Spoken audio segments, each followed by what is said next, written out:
So we are recording. Welcome everybody, and just a reminder that this will be this is a public meeting, so I'm recording it, and it will be available publicly on my website. I'm thinking I'm also going to put it on YouTube. So if you speak, then you will be part of the recording, and so you're giving your implicit permission for me to include that in the recording that I'll be publishing. So I'll open it up to questions in just a moment, but what I want to address in this meeting, just to give a theme to start it off with, is this subject that I had written about in my most recent blog post, which seems very significant to me, and that is that we have an idea of what it is that is acceptable and what it is that we are, how we determine if we're being successful or failing to in life, basically. So there's a range of feeling, or a range of experience, or a range of sensation that we've deemed to be acceptable. And that's how we know that we're succeeding. And anything outside of that is how we believe that we can judge that we're failing and that we need to do something different. So whether we are endeavoring to resolve some problem that we perceive that we have of anxiety, or uh, or if we're trying to become enlightened, or whatever our goal is, we judge our success or failure based on whether or not we're within this range of experience that we think is acceptable. And this actually is a huge obstacle, because we keep playing this game of trying to manage our experience. And if what we really want is freedom, which I would argue that's what we all really want, is freedom, and freedom just to be, then this is obviously counterproductive.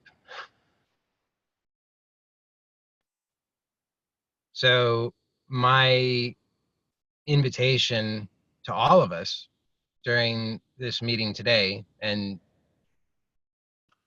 in life, really, but particularly in this meeting today, is just to notice where you put where you say no to your experience. I mean, presently, not as an intellectual exercise, but just feel into your experience right now. Feel the sensations that you're experiencing, and notice where you say no. And by say no, I mean where there's a resistance. You can feel it, like a guarding, or an attempt to control or keep it locked down or suppressed or boxed in or something to protect yourself against these horrible sensations that you think you're not allowed to have, or that you shouldn't have, or that are indicator of failure. From my perspective, that's kind of the whole shebang right there. I mean, I say it in a lot of different ways, but I've talked about letting go, and oftentimes, it's been a common theme in a lot of things that I've talked about and written about. And a lot of times, the way that we hear that is, oh, I'm going to let go to get rid of something. But I'm actually talking about letting go of trying to get rid of something, and letting go of trying to manage the experience. So just to tune into um, the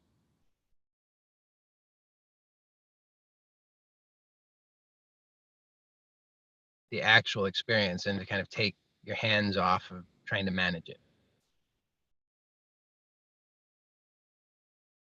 So with that said, I'll open it up.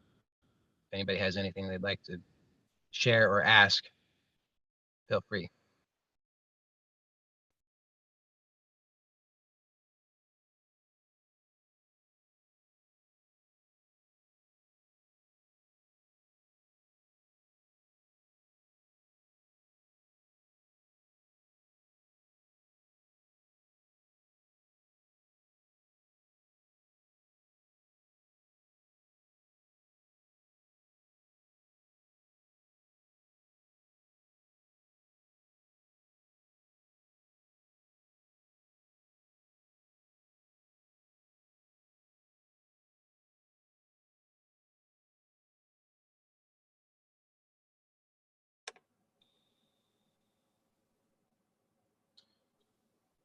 Hey, Joey. Hi. Hey, I'm always good for a question, so I figure might as well. Yep. So when you say when we're guarded in certain areas, where like the forehead area that we hold tension in, or different areas around the body, when you Mm-hmm. let go of that, because yeah, I think sometimes I think of letting go is equal to, you know, okay, thought shouldn't be there anymore if I let go of that point, or if I let go of Mm-hmm. a feeling, you know. Mm-hmm. Is it more of a, I mean, I'm trying to figure out what I'm trying to ask. It's is the like for in the forehead, you mentioned this before, but when you release that, should there be a the attention beyond just continually releasing that tension there? Because what happens for me is I'll release it a little bit, and then I'll go back to thought to tell me if I'm releasing it or not. Mm-hmm. Mm-hmm. So I don't know if that's. So my experience has been that uh, initially I had to take it on faith that um, that there was going to be some value in letting go of that tension, that kind of habitual guarding, because it seemed like that was hard to do, and it seemed just as you're saying, just that it would contract again almost instantly, and so it seemed like a lot of work to keep releasing that. And so I had to take it on faith that that was going to be useful. Otherwise, why bother? Because not only was it did it seem challenging, it was also uncomfortable for me, because there was a lot that I was trying to keep boxed up, and when I and by releasing it, then it felt chaotic, like I was there was just chaos, and that was scary.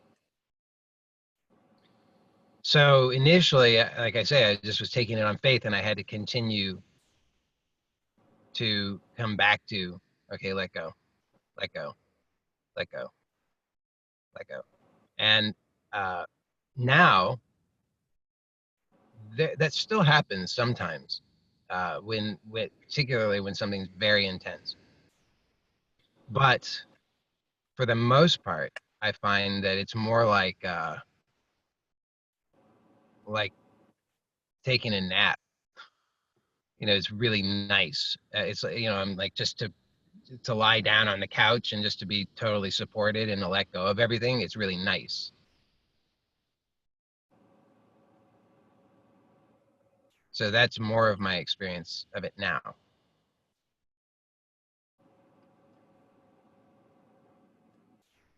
Yeah, because that's where the the failing part comes in, like you were talking about. Because if I let go of that, and then a thought comes in, you're screwing it up.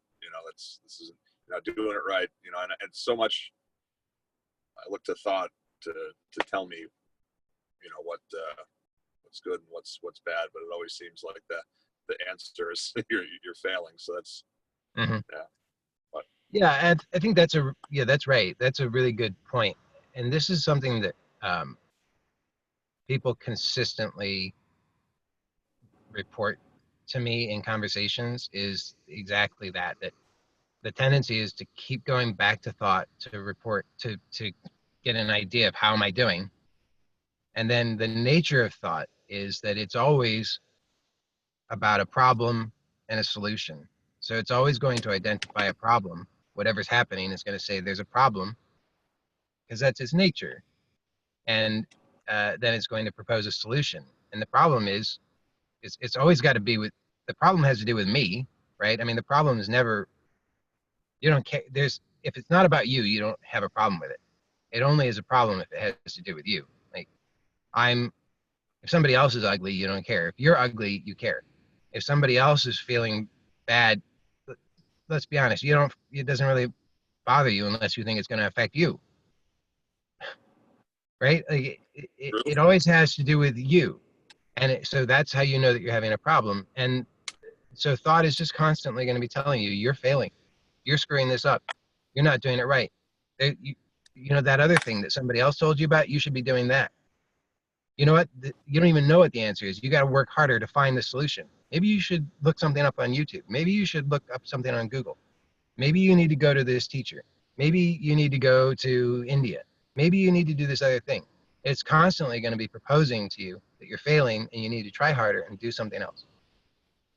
Particularly when you release that chronic fixation on thought, when there's an actual release of that, then the tendency is for the next thought to be about, well, whoa, this ain't right. This is a problem. You're not supposed to be letting go. You're supposed to be solving the problem.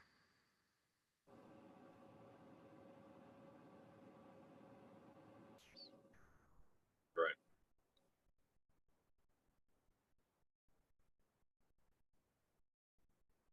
Yeah, that's just my 2 cents. It's so. And is that a function of the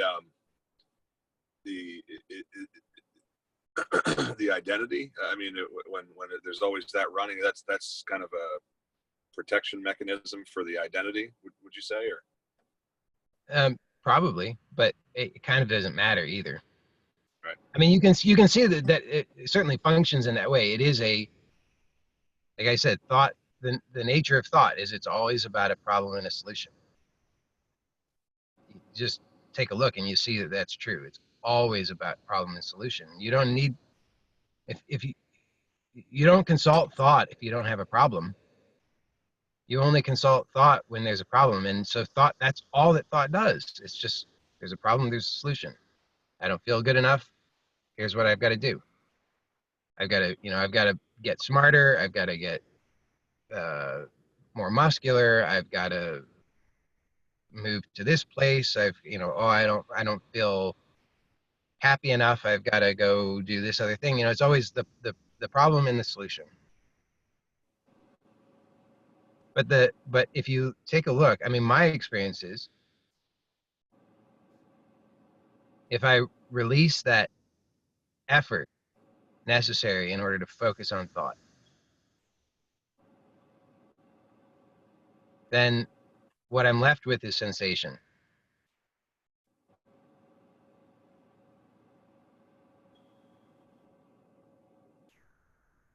And the sensation isn't actually a problem. The sensation is just sensation.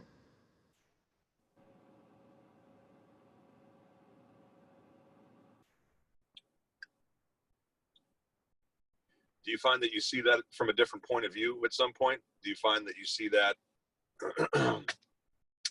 like let's take a good and a bad, what we would classify as a good and a bad sensation in the body? Would you say that as you let go more and do all this stuff, or I'll say even if you're enlightened or whatever, do you view those sensations differently? Is there really a breakdown of the good and bad? Is there really a more... Do you see? Yeah, but you see what's happening. You do. You see what's happening. I mean, you write me and you tell me that like nothing.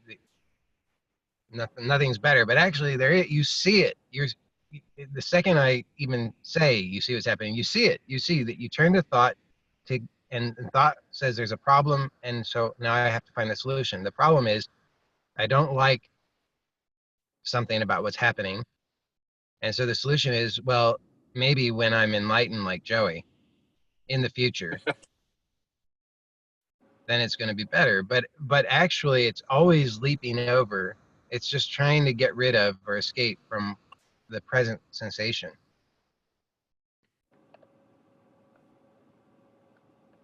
Right.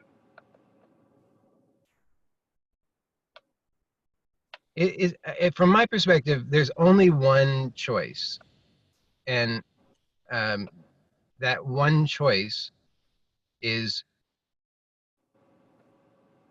right now. It's not it can't make a choice anywhere else or any other time. It's just right now.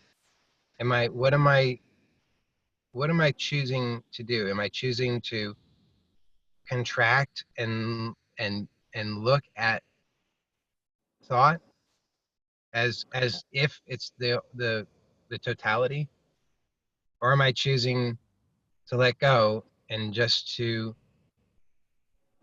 be the present experience, the open sensation that's happening right now?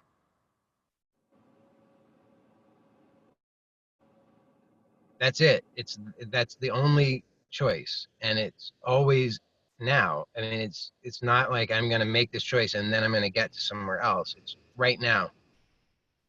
Make the choice, and uh, and when it's simplified in that way, that there's just this one choice and that's all that's going on, it removes so much of the complication, because the complication is I've got to identify it. I've got to come up with a cosmology. I have to know what the steps are. How close to enlightenment am I? Am I following the right path to enlightenment? Am I going to get there? Maybe I need to go to this other place. This is too complicated, but it's so simple. Always right now. What am I doing? Where am I giving my attention right now?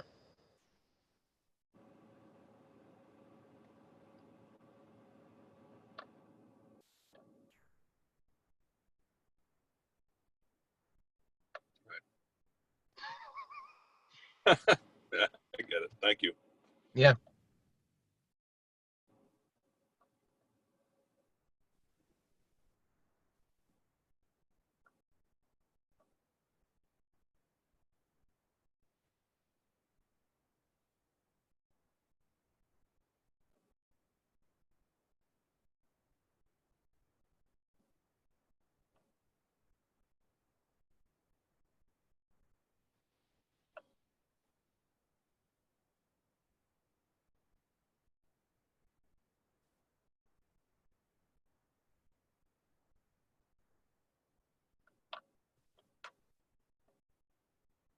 Got no other takers today, huh?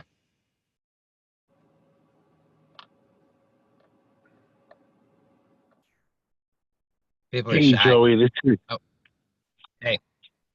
hi. This is Bobby. We spoke a while ago. Bad Boy Buddha. I don't know if you remember. Um, and he I recognize your voice. Yeah. awesome, awesome. Well, hey, I read your blogs consistently, and I thank you. And the question I have is about consistency. Mm-hmm. It's about consistency because for 7 years of my life, uh, that ended about 4 years ago. But for 7 years prior to that, I had not a single thought, fear, concern, worry. And what I did for those 7 years is that I found a way for myself to just stop thinking. Mm-hmm. Just stop thinking. And when I hear the word enlightenment, Mm-hmm. I remember vividly what that was like for me, and that to me was enlightenment because of the sense of peace that I lived with. Mm-hmm. Fast forward, the last 4 years, I've lost the ability to do that, Yeah. and that has once again put me in a place where that's all I search for. So it's about consistency. I've been following you for a long time, and I see that you're pretty consistent. How do you stay consistent with that? Yeah. I, well, I mean, a couple of things I can say about that. One is it's like, because my life depends upon it. And for another, so what I hear in I mean that's amazing. 7 years of a beautiful experience.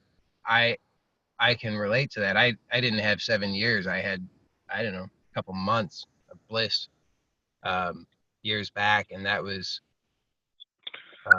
really lovely. But the thing about it is that it comes and goes, and when it left, and I had absolutely no ability to find out where it went or how to recapture it, I was devastated, and it was.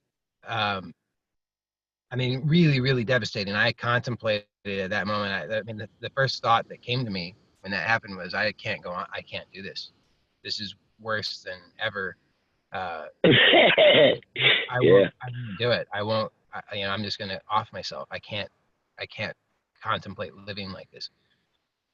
And fortunately for me, the next thing that came to me right after that was, um, let go. And so what I realized in that was that there was still something that I had been trying to avoid. There was this, that despair is what I was trying to avoid. And I had been, the bliss had covered it up, but there was this despair underneath that remained, and I felt that I couldn't bear it. But what I was offered in that moment was a huge gift. It was the opportunity not to bear it, but to be, uh, for it to bear me. I mean, it's just, it's like it's like I've always been carried by all of these things that I was trying to get rid of. I mean, they were always carrying me. From my perspective, it's always carrying us. But we look at it, we've got it inverted. We think that we're meant to bear it, and so the opportunity in that moment was to let go, to let go of trying to bear it, to let go of trying to do anything with it, to let go of trying to get rid of it, to let go of trying to get away from it, to let go of trying to manage it, trying to control it, trying to protect myself from it, just to let go. And for me, that's a physical, somatic, felt thing. It's to really tune into where I'm bracing myself and armoring myself against that experience, against the sensation, and to be willing to let go. But just to it's like to just let go. It's like to dive off the diving board into the unknown, and the unknown that I'm afraid of, that I've got all these stories about how it's unbearable and terrible, and it's gonna destroy me, and I can't do it. And then all the other stories about, oh, I lost the only thing that was worthwhile, and I'll never get it back, and I don't know what to do. And but what comes and goes is not, from my perspective, what comes and goes is not it. I mean, I can't uh, depend upon what comes and goes. But there is something that I can depend upon,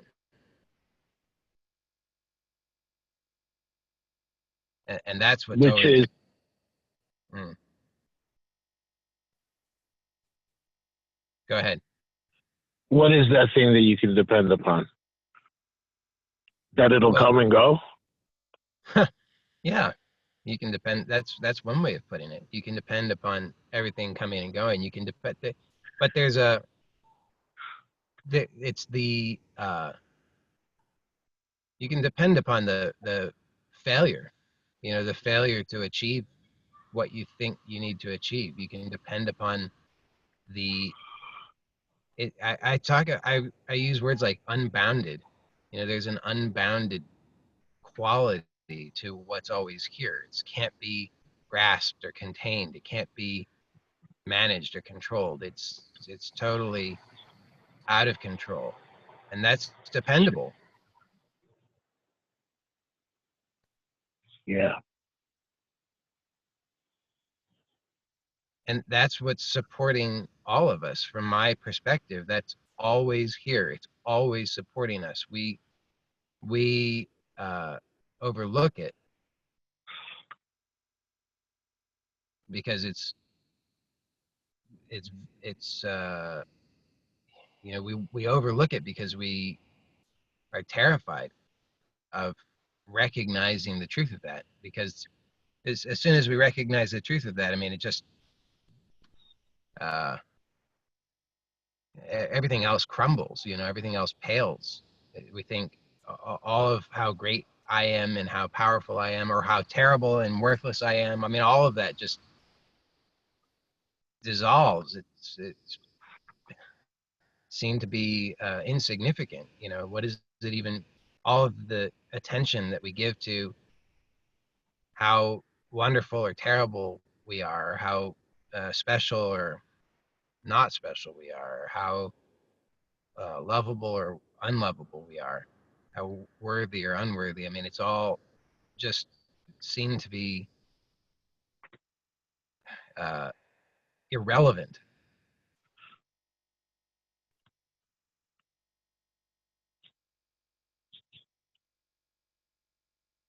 And it is. Mm-hmm. Because I find that life's why going to. move from there? That's the thing. Why move from there?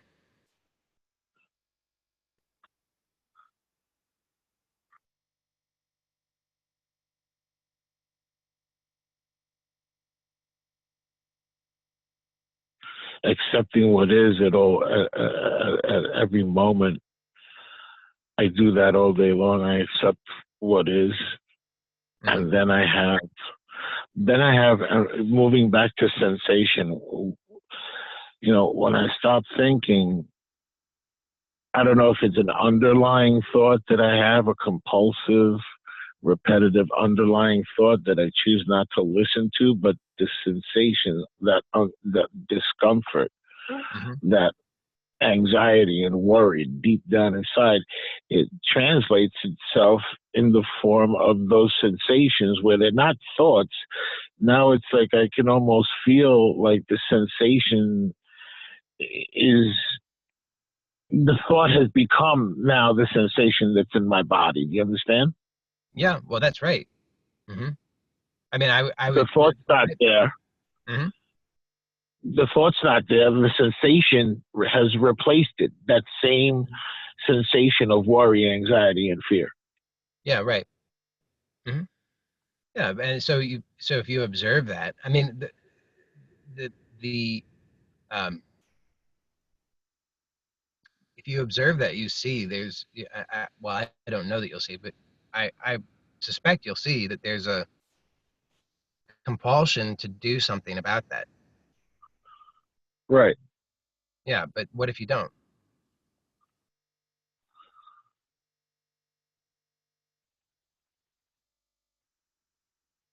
Huh.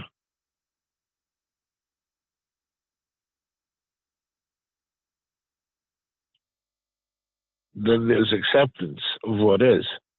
Mm-hmm. So then just stay there. Right. See, for those 7 years, I accepted what was at every moment of every day. Mm-hmm. And for some reason, everything worked out. Mm-hmm. Everything worked out for the better. Mm-hmm. Then 4 years ago, I started to be unhappy with the way things were. And for some reason, I've gotten the exact opposite results. Mm-hmm. Yeah, but the thing about it is, um,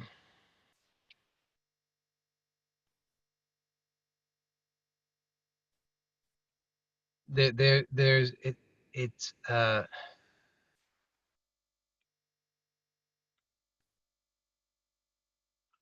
there's a this is what I'm saying is there's something deeper. There's uh, a fear of being destroyed Right. that we attempt to avoid. And that fear of being destroyed, one way to attempt to avoid that is I'm accepting everything as I accept everything as it is, and it's all working out.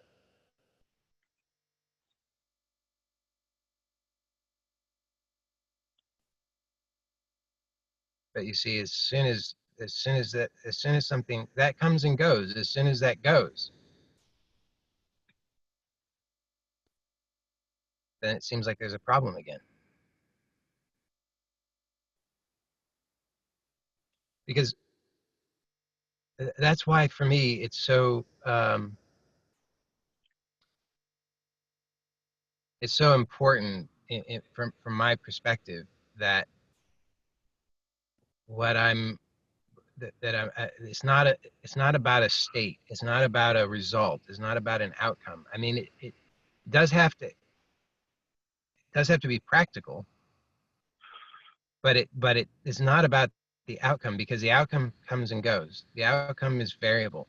If I'm staking if I'm putting my flag in the ground somewhere and I'm saying this is where I am, this is me, this is where I exist, and I'm staking that somewhere uh, where it comes and goes, then I'm at the mercy of the coming and going of that.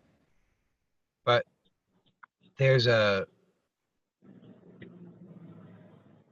there's something prior to that that is more that is reliable, that is always here, and that what that is it's not about the outcome.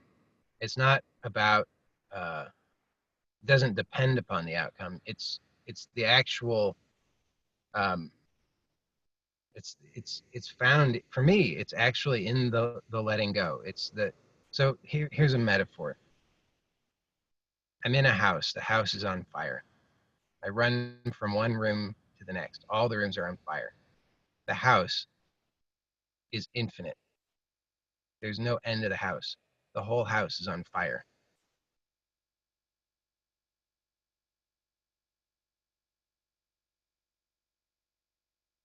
I can't solve that problem. I can spend my life trying to solve that problem, but I won't solve the problem. So for me, it's sit down here in this room that's on fire and let go, like to actually physically let go.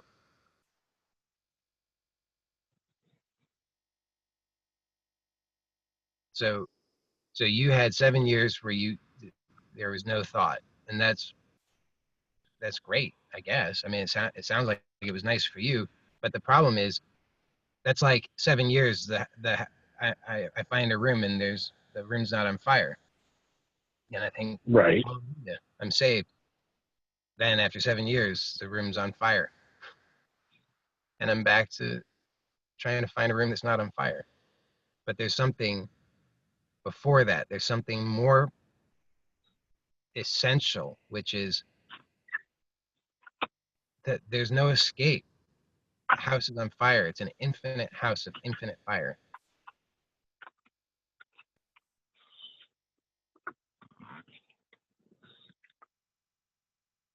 And that's the thing that I'm talking about. When we really get that, then it's like, oh, this is what I've been running from: the fear of being destroyed, the fear that I will be destroyed. I can't escape this. House is on fire. Right. And it works in some aspects of life that we think, we get, it does seem to work. We do certain things, we get certain outcomes. It seems like that's an improvement. So what I'm proposing is not a denial of that level of existence. It's just an affirmation of this other larger, more dependable layer of existence, which is the house is on fire. We're all going to die. We can't escape. You're right. Mm-hmm. Ultimately, that house is going to burn down. There's no avoiding it, no running from it. That's right. It's burning down right now. That's the other thing. That's also important to recognize, because if it's in the future, then it's also another thing that we can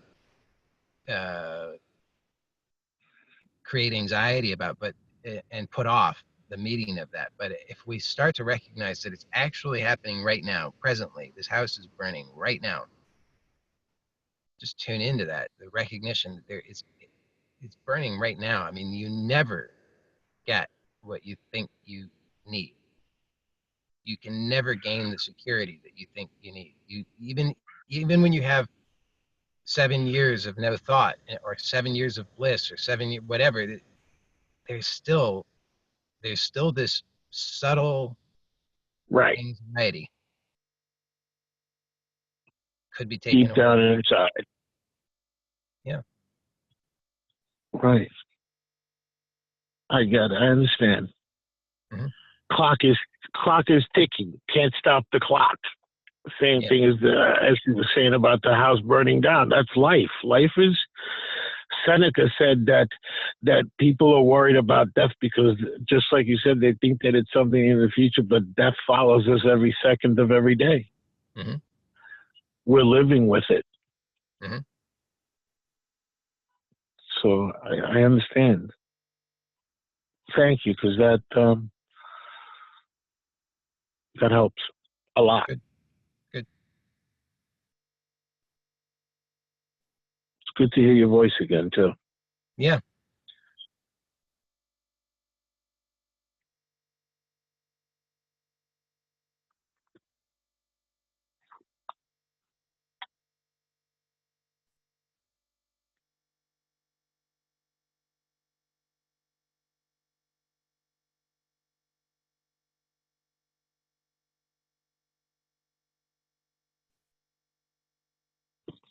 That's so funny. I'm running around worried about not dying.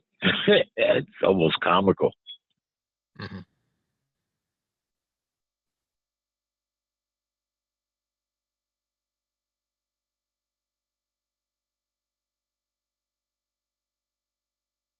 That's why I emphasize that there's the felt sense of it, is because that's where, to me, it's very practical, is that, if we think about it, if we're just thinking about it, then we're one step removed. But if we just feel it, there's no distance whatsoever, and we're intimately connected with the direct experience of this present. The house is burning right now. It's all being taken away right now. There's nothing to grasp. I mean, if you really let go right now, say, like, physically let go of that that grasping that happens. I mean, it's this physical grasping inside. You just let go of that for a moment, you can feel it's all being taken away, instantly, before it's even here, before you even have it. It's gone.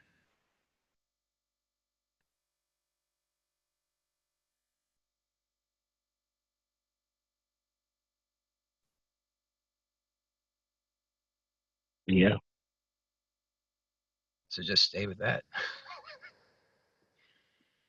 Yeah. Yeah.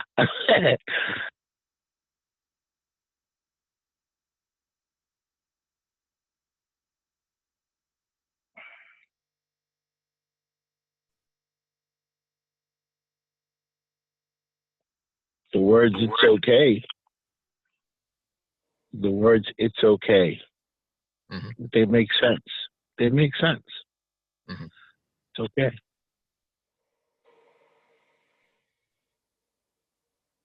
I don't Simultaneously. have a problem being destroyed. I don't have a problem being destroyed because whether I have a problem with it or not, the house is still burning. Mm-hmm.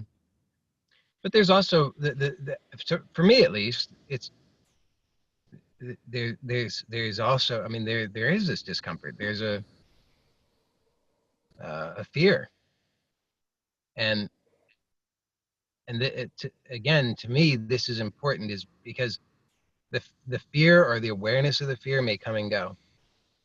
Sometimes there'll be, it's okay. Sometimes there'll be, holy shit, this is not okay. But these things come and go. But there's something that's reliable, which is that I can just tune into, recognize that prior to any of that, and regardless of any of that, it has absolutely no concern for whether there's a thought of it's okay or not. There's simply the house is on fire. That's it. This is what's actually happening, and it has total disregard for any of the rest of it. And that's always available. So again, I'm not dependent upon it's okay or it's not okay. Those things come and go. It's nice when there's a sense of it's okay. That's lovely. I mean, I'm grateful. I'm grateful when that happens. But frequently, there's also, this is not okay. And even when it's not okay, there's this dependable, reliable presence. I don't know what else to call it, of the house on fire.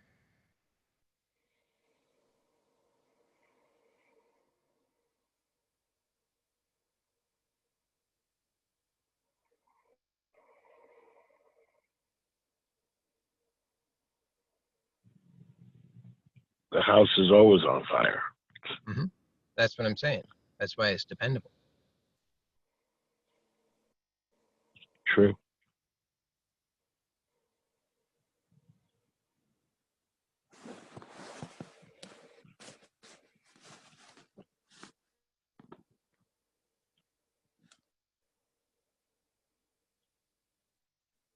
Hi, Joey.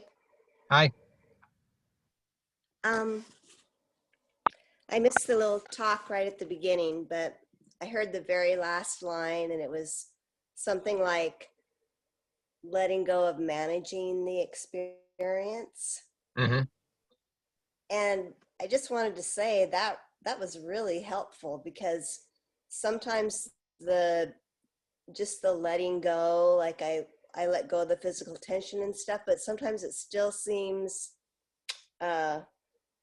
kind of out there somehow. But when Mm-hmm. I think about it as letting go of managing the experience, all of a sudden I felt really free. Mm-hmm. Like, because the managing the experience is kind of maybe a verbal way of expressing the effort that you're using. Yeah. And so instead of thinking letting go of or looking at the effort, like letting go of managing the experience kind of automatically brings me into that sense of, you know, what unnecessary effort is being made. I guess it's just another way of saying it, but somehow another way sometimes will hit you Mm-hmm. at a different place that makes sense. Yeah. So I don't know. I just wanted to say I found that really helpful, letting go of managing the experience. Good.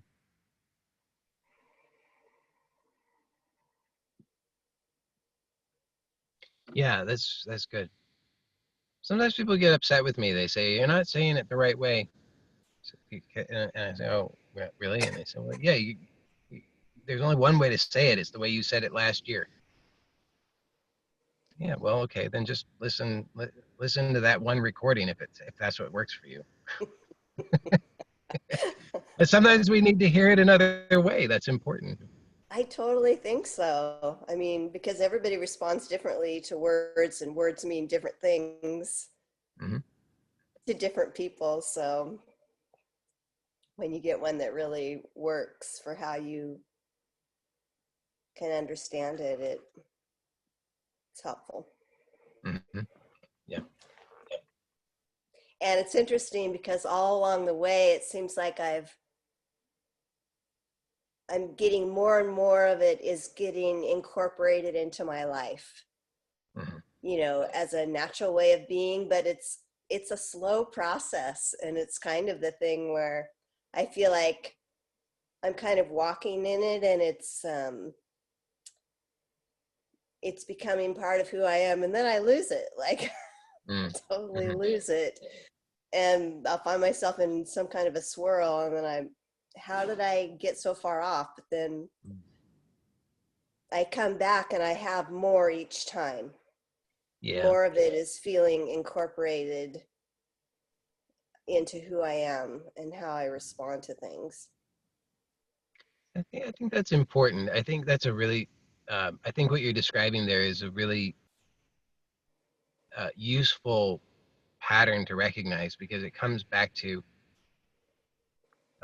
something that I was touching on at the beginning of the call, which is that, um, and I'll say it a different way now, but it's that we we we try to uh, we're constantly trying to understand something and contain it and say and make it into the new safe thing. And so we get, at first we let go of trying to manage the experience, and that's frightening, but there's also a liberation in that. And so we continue with that. And then what happens is we start to form a new understanding of that. And that, so it's like constantly gets, everything gets co-opted by the mind. I mean, it just seems to be how it goes. So we have this new understanding, and then what has to happen is that also has to be seen through. That also has to be let go. And then we're left with this sense of, I've lost it. Now I'm really confused. I don't know. I thought I was doing really well. I thought everything was going great, and now I've lost it. And now I don't know what to do. But then that's that's what I was talking about earlier, is when there's this sense of failure, I've lost it. It's actually that the now I'm uncomfortable. Now I'm Hmm. more in touch with that I don't know. I'm more in touch with, it's out of control. It's chaotic. I'm confused. I'm lost. I don't have all the power that I thought I had. And then there's this deeper invitation and opportunity to let go. That's where that's where we get more consciously in touch with the richness of life.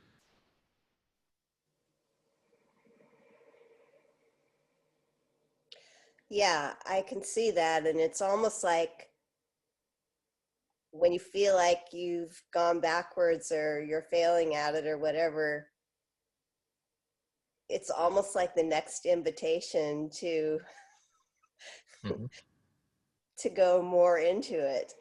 Yeah.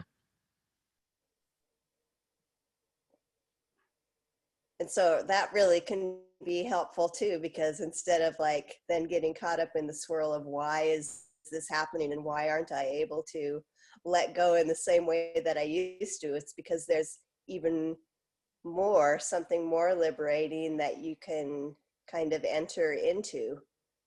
Hmm.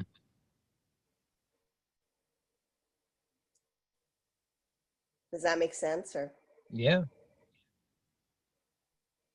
Yeah. Because the other thing is that the mind is always looking for finality or for an end. It wants something that it can hold on to and understand. And so it's just constantly setting up everything. Like I said earlier, it's just constantly setting everything up as a problem that needs to be solved. So, okay, here's the problem. I've defined it. Now here's the solution. I'm going to execute the solution. Then it's going to be done. And that's always, there's something very dead about that, whereas Mhm. we're actually alive. So the nature of life is that it's unbounded. It doesn't do, it just does, simply doesn't do boxed in, doesn't do finite. And so as long as we keep turning to the mind to give us the answer, it's going to keep playing this game, and it's going to set everything up as a problem that needs to be solved, and then we'll be done. But we don't actually want that. That's the thing, because you if you achieve that, if you have that, if you were ever able to get that, you would be unhappy. Um, we want aliveness. Unfortunately, we already have that, and so it's just really about how much am I willing to to take my hands off of the wheel and stop trying to manage everything, because the aliveness is already taken care of. It's done for us. We don't have to manage it, and it's ongoing. I guess that's the point I was trying to make. Is it's like it's all I was saying earlier, the house is on fire, and it's the infinite house that's infinitely on fire. I mean, it's the same here. It's just another way of looking at it, which is life is always happening. It's always alive presently, and that's always out of control. It's always unknowable. So if we stop trying to manage it, then that's it. But it's not going to go away. Right.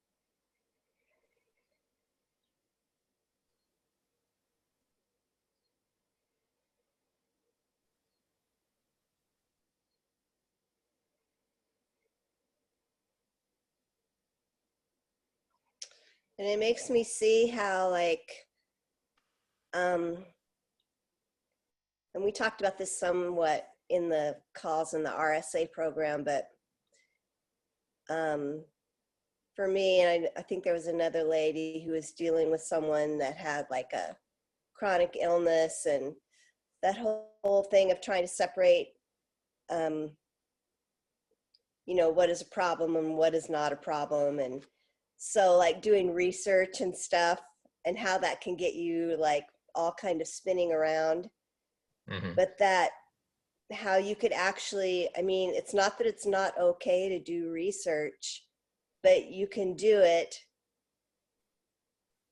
in a way without trying, not that you're trying to manage the experience, Mm-hmm. like there's different ways of doing it. You Mm-hmm. could do the same activity, but you do it with one mindset that ends up being stressful and more upsetting.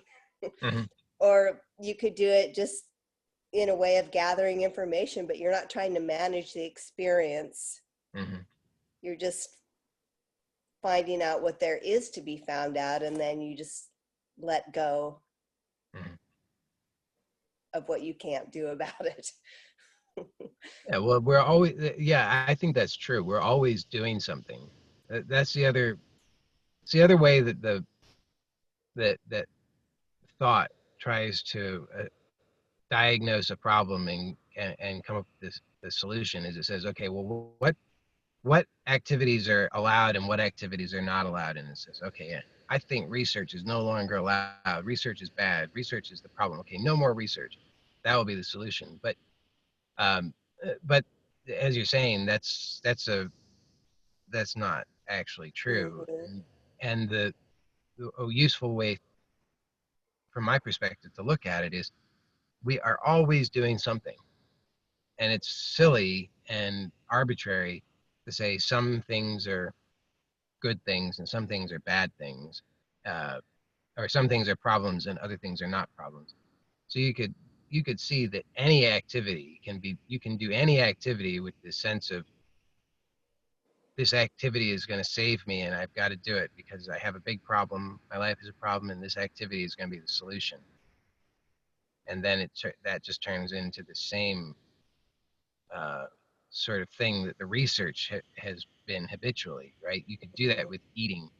Like, I don't recommend it, but you can imagine what it would be like if every time you ate a meal, it had that kind of, like, your life depends upon it. You've got to get it exactly right, and you've got to do it right now, and you can't wait.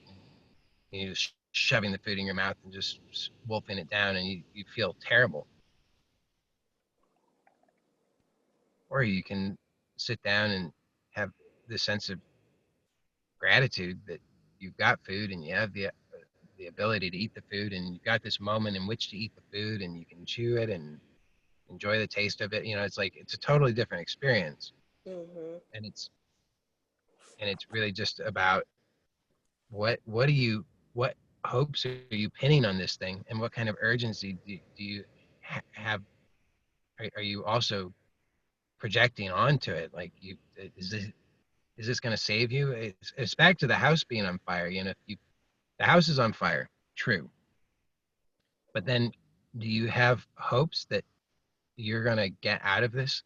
Because if you have hopes that you're going to get out of it, then everything turns into this huge urgency. This is the thing, I need it to save me. The house is on fire, it's really urgent, I've got to do it right now, I've got to get it right, I can't mess this up, it's got to be done yesterday, actually. And it becomes this hugely stressful thing. But when there's just a recognition and a peace with the house is on fire, when you're able to actually uh, just sit there in the room with the fire and let go, then nothing takes on that kind of drama, and it's a lot nicer. Yeah, I can feel, even, as we're talking, like it's um understanding that way. It's almost like I feel like my nervous system relaxes, Hmm. which of course is such a huge thing in healing. Like if you're always all amped up, Hmm. it's really hard for your body to heal. Hmm. um and those of us in this kind of situation often do get all amped up trying to figure it out. Hmm. And so it's kind of the opposite, has the opposite effect. Yeah. But to look at it from this perspective is just very relaxing to the nervous system. Yeah, and there's another thing also that I've noticed, which is that especially when there's that relaxation, what can sometimes happen is that there can be an increased sense of energy or flow, and that can, this goes back to what I started the conversation with early, at the beginning of the meeting, is if we're trying, if we have, as we all do, we develop a sense of what's the acceptable range of experience. When we have this experience where there's a, where the energy feels out of control, bigger, and we don't know how to manage it, we don't know how to channel it properly, we feel like uh, afraid of it, uneasy, then we can squander our energy trying to manage that. But it could be that we've just uh, become so habituated to this kind of I don't know what you would call it. I mean, hyper managed state. Let's just call it Hmm. that. That as soon as there's a relaxation of that, then there's this a new flow of energy in our experience, and that's all it is. It's like the like you got the hose kinked, and then you release the kink in the hose, the water for an instant, there's greater pressure, so it shoots out. It's like that, you release that, and then there's a change in the flow, and we become confused, and we think, oh, that's bad, and I better go back to my hyper managed state.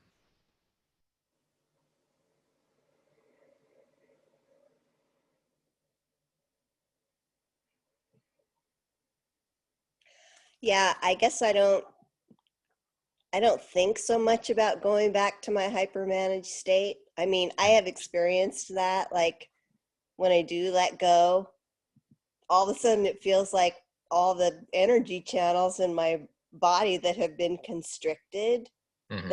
I can feel a difference, Yeah. like going into another, I don't know. Um, well, it's more being able to feel that aliveness that you've talked about, like Yeah. um, that's underneath all the managed, Mm-hmm. just waiting for you to, you know, be in that instead of the other. But Mm-hmm. then, um, so I guess that hasn't been scary for me, that change in feeling, but sometimes I flip back over unconsciously. Mm-hmm. Um,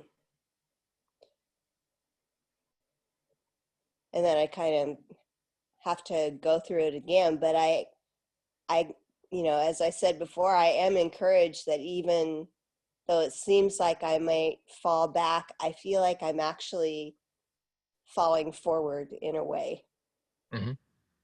you know, and that more and more of it is becoming part of who I am, even though it's not consistent in any way at this point, and maybe it never will be. Maybe that's part of, yeah, like you were saying, the house is always on fire. So even not trying to manage the experience of being consistent. Mm-hmm. Um, Yeah, I mean, it's um I think it's unrealistic and unnecessary to have you know whatever the idea of consistency would be. I think that's unnecessary, because that's mhm, just another problem and solution. right. But it's actually always just this present moment, right? I mean, it doesn't even matter what has happened right now. As soon as you're aware, then you just that's actually enough, isn't it? Mm, yeah.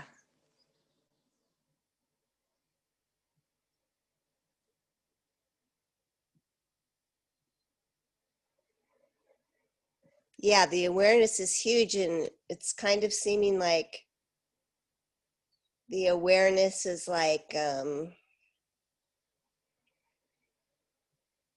kind of like the domino effect. Like once you're aware, then the other things kind of naturally start to fall into place, even without the effort, Mhm. just because the awareness brings about, maybe you'd call it a change of perspective. Yeah. Hmm. Yeah.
Anybody else want to?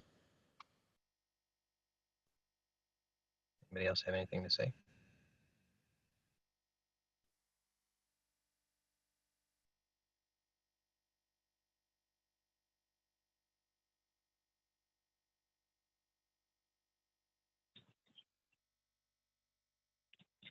Hey, Joey, this is Bobby. I wanted to say thank you. Oh, sure. Thank you.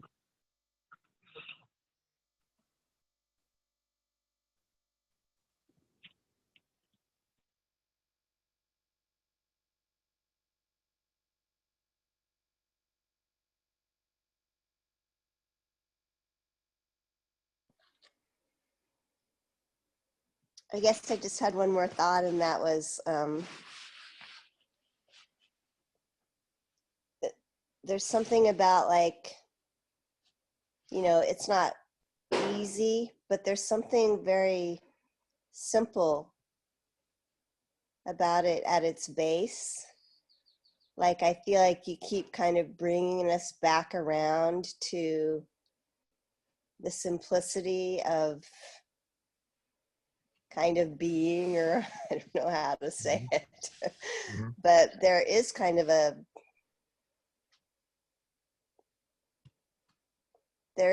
simplicity. I don't know. I guess I'll just say I can kind of see the simplicity, because it can tend to get, when you start thinking about it, it becomes all convoluted. I found this for myself. Yeah.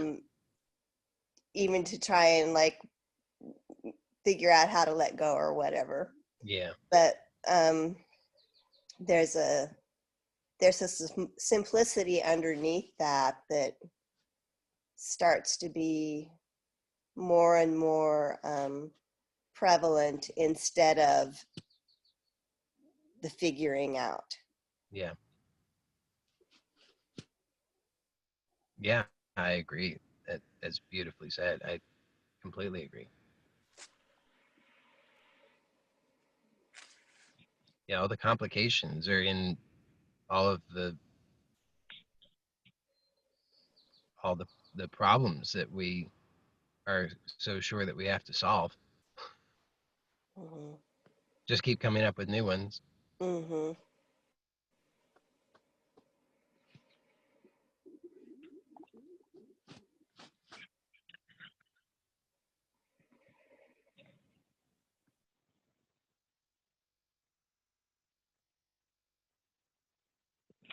See, Joey, this is Bobby. Yeah. For those 7 years, I found a room in that house that was all sunshine and rainbows, Mm-hmm. right? Um, and then those four walls became a problem for some reason, because I ventured out, and then I went into that place where there's fire in every room again. Couldn't Yeah. find that, can't find that room that I was in. Yeah. And then I'm thinking, what about when that's where your life is, all sunshine and rainbows? You're still in a house that's on fire, Mm-hmm. right? And I was asking myself, if everything was going exactly the way I wanted it to, then I answered my own question. The stress would be, okay, I need to hang on to this. I can't lose it. There's the problem right there. Mm-hmm. And then it begins all over again. Mm-hmm.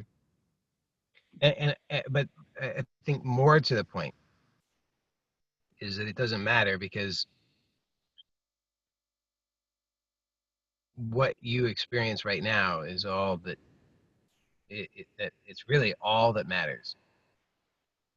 So if you were still in the room, it's all sunshine and rainbows, and you're happy with that, there's no problem. But what has happened, and what's the case right now, is that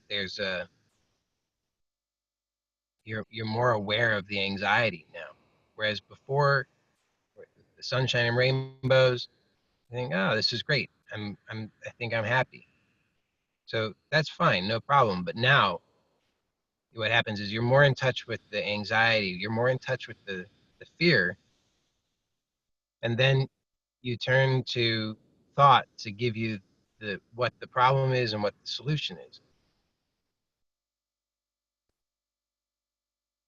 But this is just what, no matter what the situation, we turn to thought. Thought's going to say, well, here's what the problem is. Here's what the solution is. The problem, you'll say, okay, the problem is that you ventured out of that room. It was all sunshine and rainbows. You better get back to it. So then you search for 4 years trying to find it, and you don't get it. And then you say, well, maybe that's not the answer. So maybe the answer is something else. Okay, that doesn't work. Okay, maybe the answer is this other thing. Oh, that didn't work. Maybe the answer is this other thing. And you just keep doing that over and over and over. But there's something that's simpler than that, that if that's reliable, that's always here. Because those things, they come and go. New answer, another answer, another answer. But the I mean, really, it's actually just this sense that I am.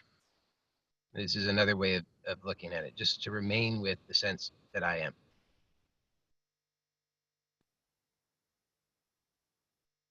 It says prior to thought.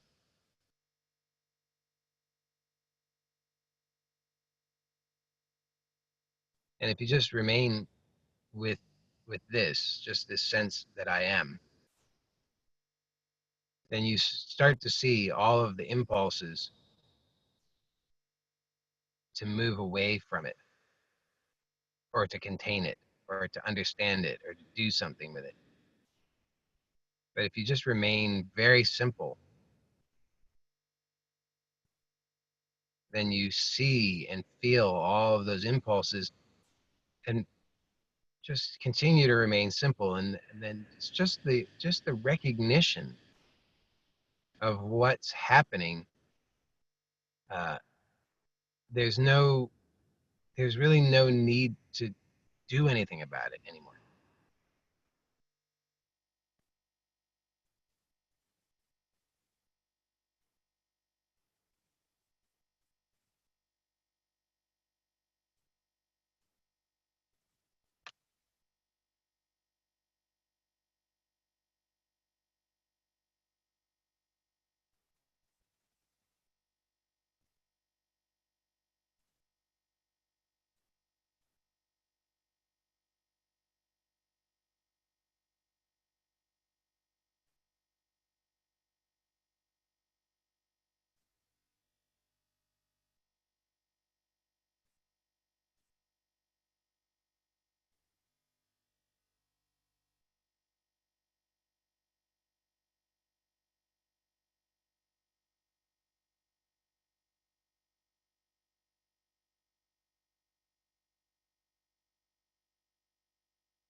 Um, you know, and you were saying earlier about that there's an infinite house on fire. Mm-hmm. And then would kind of the other side of that coin be that there's an infinite exploration of freedom? Yeah.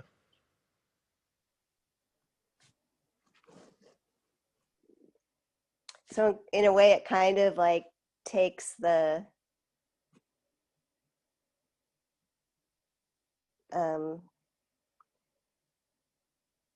Well, what could be scary about having an infinite house on fire?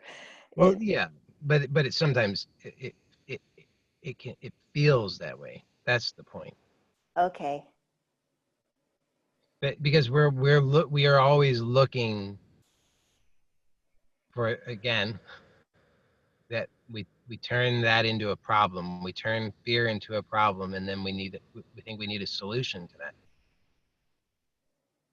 But if we just remain with the fear,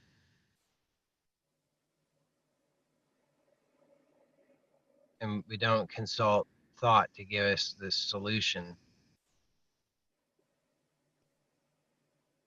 then that's that infinite exploration of freedom. Mm-hmm. Because the thing about the infinite exploration of freedom is that it's also effortless and happens right now. So we don't have to make effort in Mm. search of that. Right.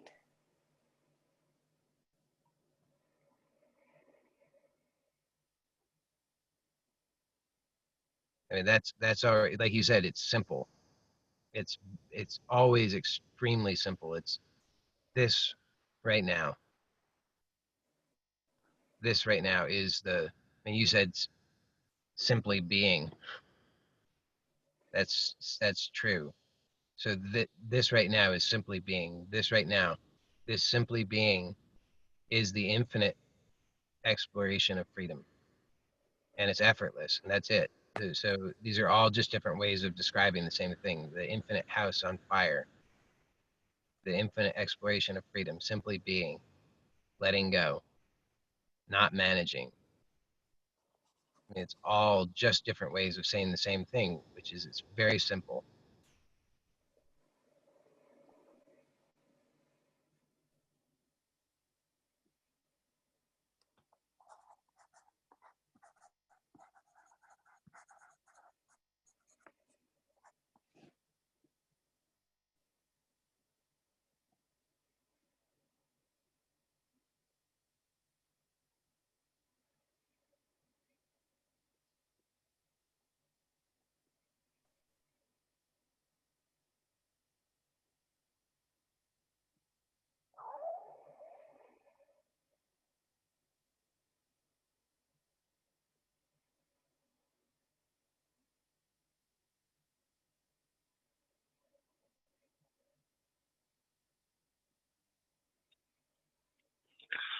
There was a time that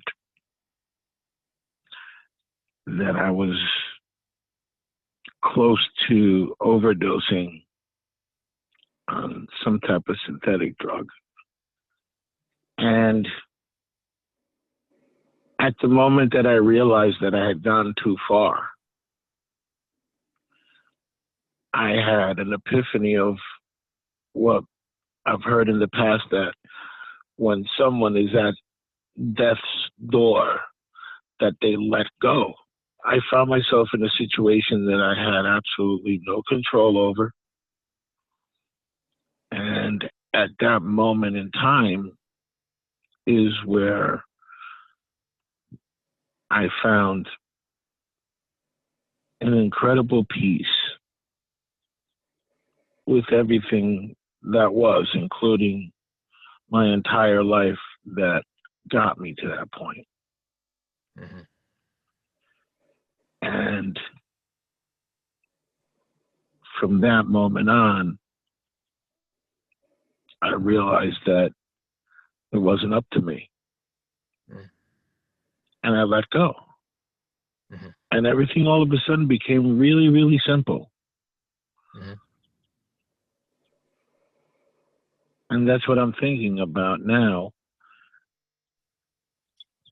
is that to just let go, there's an infinite amount of peace with it.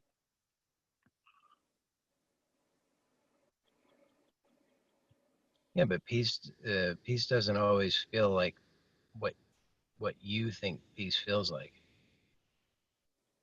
That to me is very important, because what happens is there's some experience and we say, ah, that's peace. And And then some other experience happens and we said, that's not peace. I want the peace. I don't want this thing, whatever this is. So then we're at war with what's happening. Right. But if you recognize that this is peace, always, this right now is peace. Always peace. That peace is not dependent upon the particular experience that comes and goes. That's useful.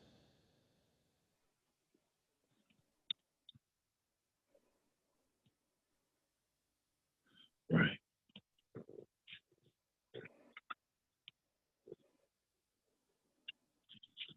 All the understandings come and go. And all the understandings are dependent upon something that comes and goes.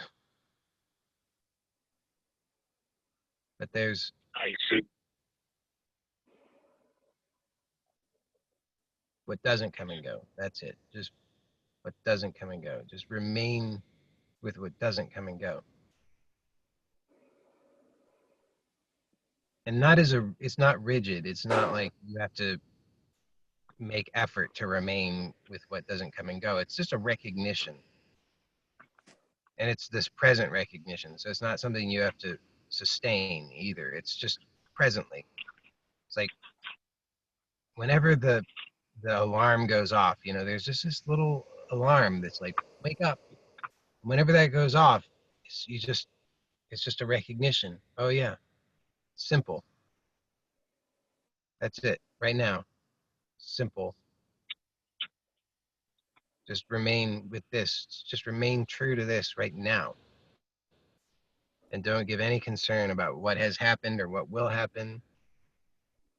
Just right now, whatever is happening, just remain true to this that it's very simple, that's prior to any of the complication.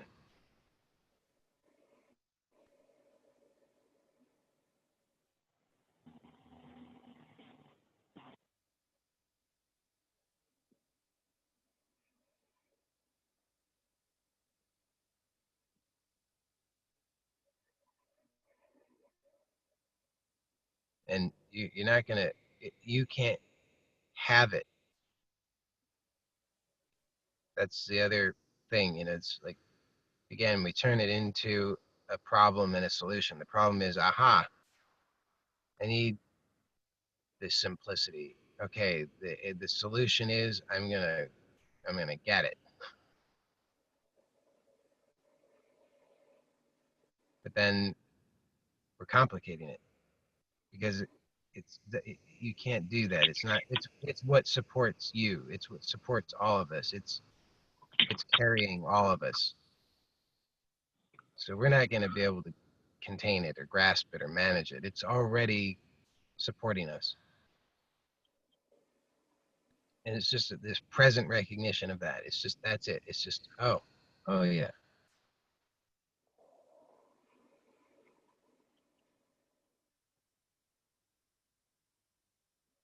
And then you let whatever comes and goes, let it come and go.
Now, as we're looking at this, I kind of realize that sometimes in the midst of things, I don't discern the difference between what is like just another thought coming in and what is actually a recognition of the truth. Mm-hmm. You know, and a thought will come in and I'll think maybe that's a recognition of the truth, and then I'll realize later it wasn't. It was a thought that I started Mm-hmm. um, following. Mm-hmm. So it's seeming like it's just a matter of kind of time, maybe an experience where you become more able to discern when you're jumping into thought, thinking that it's, and when you're just recognizing what is. Well, the thoughts come and go effortlessly. The recognition is also effortless, but to pursue thought requires effort. Okay. So you can you I mean I'll say that discernment that you're talking about. I mean that's yeah, it comes with just looking.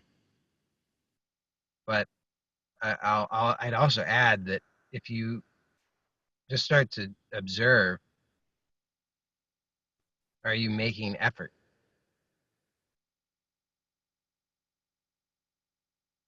Because again, back to that theme of simplicity. You don't. This isn't. You're not actually looking to attain something. I mean, you're like I said. We're already supported. We're already supported by what what doesn't come and go. What's already always here. We're already supported by this. So we're not. The thought will say, okay, now I've got it. I understand. The problem is I need to know that I'm supported. And so I've got to solve that. And I'm going to solve that by X, Y, and Z. But but it's not necessary. We're already supported. There's nothing that we need to do for that. It's already taken care of. So it's only when we're grasping that we think that there's some problem that we need to solve. Prior to that, we're just supported. So you can, it's like a litmus test. Just notice, are you making effort? Are you Okay. trying to grasp something, to hold something, to attain something? Does it feel like the recognition is something that you need to do, something that you need to cling to, something that you need to hold on to? Because if so, it's a big clue that that's not recognition, that's grasping for thought.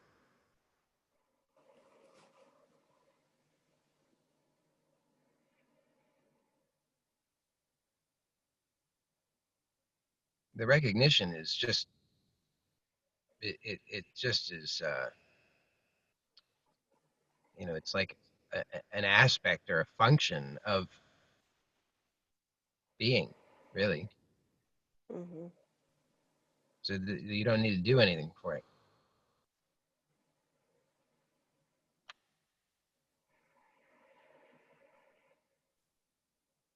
I mean, I'm not the most skillful communicator in the world, but um, but all the same, when I particularly when we do these kinds of videos, I'm not speaking from a script. I'm not. It's not something I've learned I actually am just looking directly at my present experience. And so anything, any clarity that comes through is a function of that. It's not a function of what I've learned. So it's not a Right. thought. It's a, a communication of that recognition. So it's not something that you have to look to your mind for, because it's always here. You don't have to cling to it because it's always here.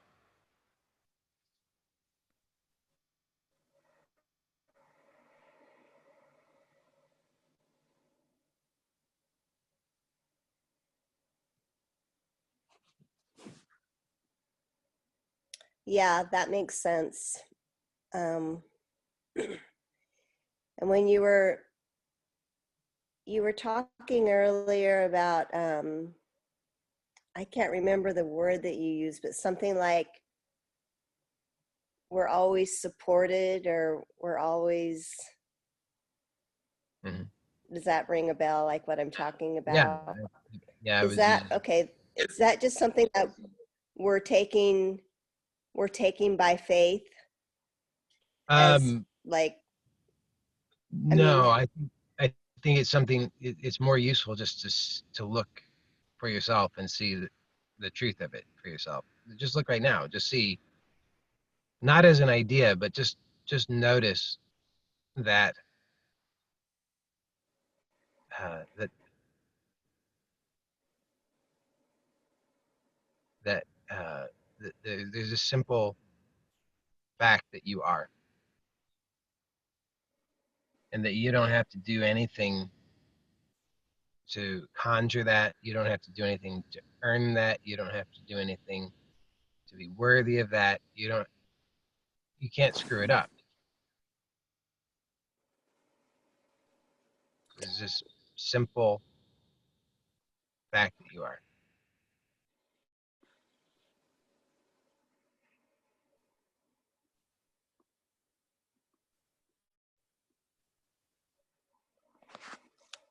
That's a given. That's what supports everything.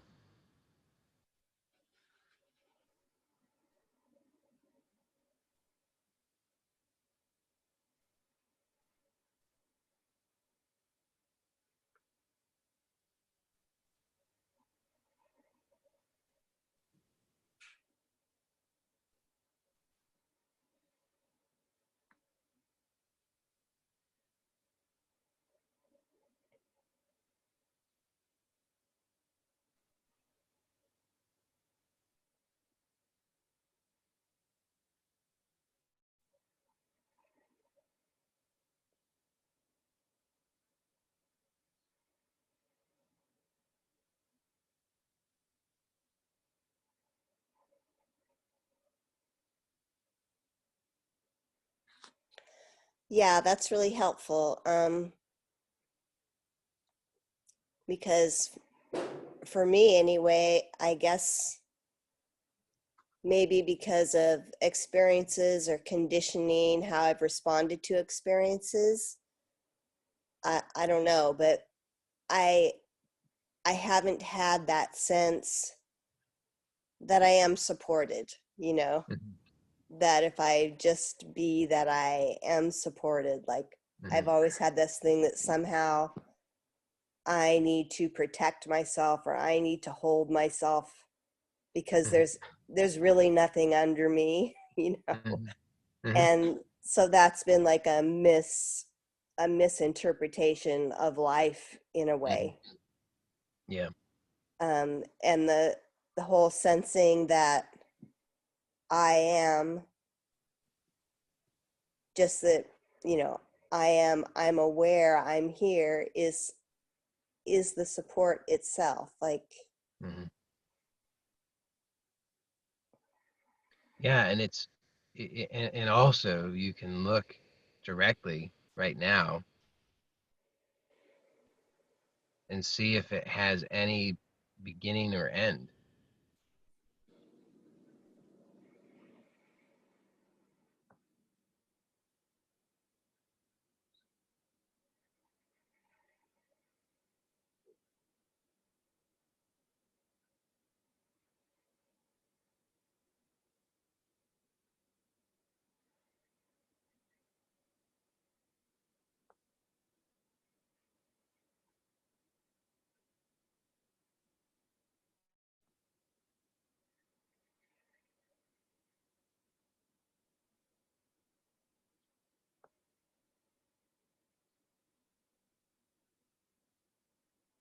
yeah, it's kind of like just that being is, it's always there, no Mm-hmm. matter what's going on Mm-hmm.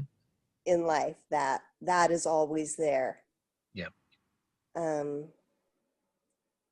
and then I relate to what you were saying about how when you speak, it's not coming from a script, it's from just, you know, what's happening now. Mm-hmm. Because I feel like I've lived a lot of my life like learning things in my mind, and then I could spout them back Mm-hmm. like I really like they were integrated into my being somehow, but really they were just thoughts. Mm-hmm. Yeah. They weren't really they weren't coming from me having that direct experience that actually makes it uh, come out of my being, Mm-hmm. you know.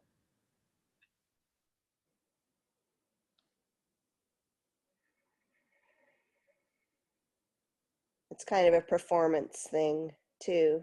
Mm-hmm. Um, you know, Yeah. It's and right. that's stressful. Well, that's right. It's That's right. stressful to have to perform. Mm-hmm. Right. Because we're working, even though we're largely unaware of it, we're just chronically working to defend ourselves, our ideas of ourselves, and Hmm. because we're overlooking that support, we think that we're not supported, and we think that the way that we can get support is by performing in order to basically to deceive everybody so that they will give us support. But of course, even if we succeed in that, then we feel anxious because we feel like, oh, I'm a fraud. So to recognize the support of being, which is always here, which we can't mess it up. That's very useful because um,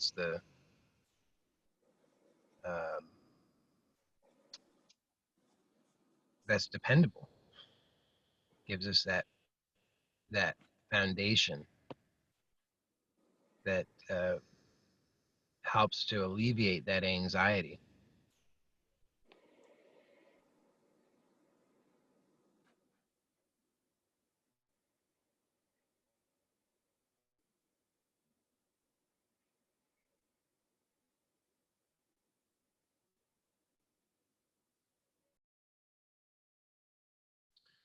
Well, my clock says it's 12:39, so I think we'll wrap it up. Thanks everybody, and hopefully I'll see you next time. I'll post this on the internet sometime soon. Bye for now. Bye. Bye.